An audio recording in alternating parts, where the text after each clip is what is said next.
Iran के लिए घड़ी की टिक टिक शुरू हो चुकी है। ईरान को अमेरिका की बात माननी होगी वरना नामो निशान मिटा दिया जाएगा। ये धमकी ट्रंप ने दी है। ईरान और अमेरिका के बीच जारी तनाव और शांति वार्ता की कोशिशों के बीच हमले की आहट अब तेज हो चुकी है। ईरान के हालिया शांति प्रस्ताव के जवाब में अमेरिका ने 5 बड़ी शर्तें रख दी हैं।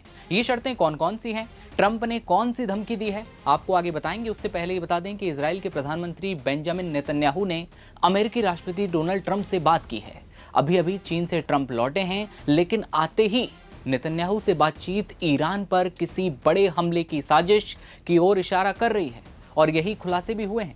ये बात तब हुई है जब कुछ ही घंटे पहले यूएई के एक न्यूक्लियर प्लांट पर हमला किया गया।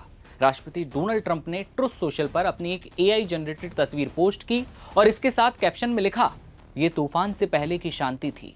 हाल ही में आई रिपोर्ट से ये पता लगता है कि इजराइल ईरान के खिलाफ नए हमलों के लिए सबसे जोरदार तैयारियों में लगा हुआ है।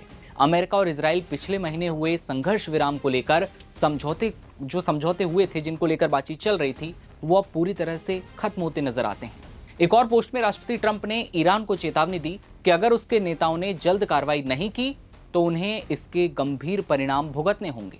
पोस्ट में ट्रंप ने लिखा, ईरान के लिए घड़ी की टिक टिक शुरू हो चुकी है और उन्हें अब तेजी से कदम उठाने होंगे वरना उनका नामो निशान मिटा दिया जाएगा।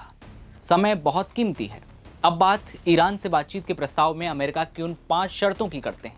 पहली शर्त ये रही कि अमेरिका किसी भी तरह के मुआवजे या हर्जाने का भुगतान नहीं करेगा। दूसरी शर्त, ईरान को अपना 400 किलो एनरिच्ड यूरेनियम अमेरिका को सौंपना होगा। ट्रंप की तीसरी शर्त यह कि ईरान की सिर्फ एक ही न्यूक्लियर फैसिलिटी एक्टिव रहेगी, बाकी सब बंद। चौथी शर्त, ईरान की जब्त संपत्तियों को रिलीज नहीं किया जाएगा, यहां तक 25% भी नहीं। पांचवी शर्त यह रही कि सभी मोर्चों पर युद्ध को खत्म करने के लिए बातचीत करनी होगी।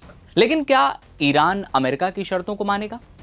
ईरानी विश्लेषक ये मानते हैं कि अमेरिका का ये प्रस्ताव किसी विवाद को सुलझाने के लिए नहीं, बल्कि वॉशिंगटन कूटनीति और बातचीत की आड़ में उन राजनीतिक और सैन्य उद्देश्यों को हासिल करना चाहता है जिन्हें वो सीधे तौर पर युद्ध के मैदान में हासिल नहीं कर पाया।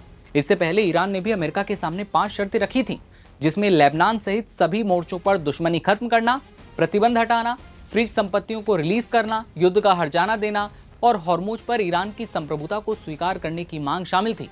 और ट्रंप ने ईरान की सारी शर्तों से साफ इनकार कर दिया था। बातचीत की सारी जो कोशिशें ईरान कर रहा था उस पर 5 शर्तें फिर एक और बार ठोक दी।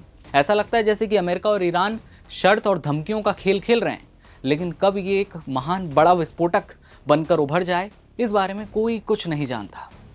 लेकिन अब जो नेतन्याहू से बातचीत हुई है ट्रंप की, उस बारे में विश्लेषक ये कह रहे हैं कि अब जल्द ही ईरान पर कोई बड़ा हमला हो सकता है। लेकिन ये कैसी तैयारियां हैं? क्या चीन से लौटने के बाद अब ट्रंप का नेतन्याहू से बातचीत करना सीधे सीधे ईरान पर हमले की साजिश है? इस खबर पर आपकी क्या राय है, आप बताइएगा कमेंट सेक्शन में और देखते रहिए आप तमाम खबरों के लिए नवभारत टाइम्स। नमस्कार।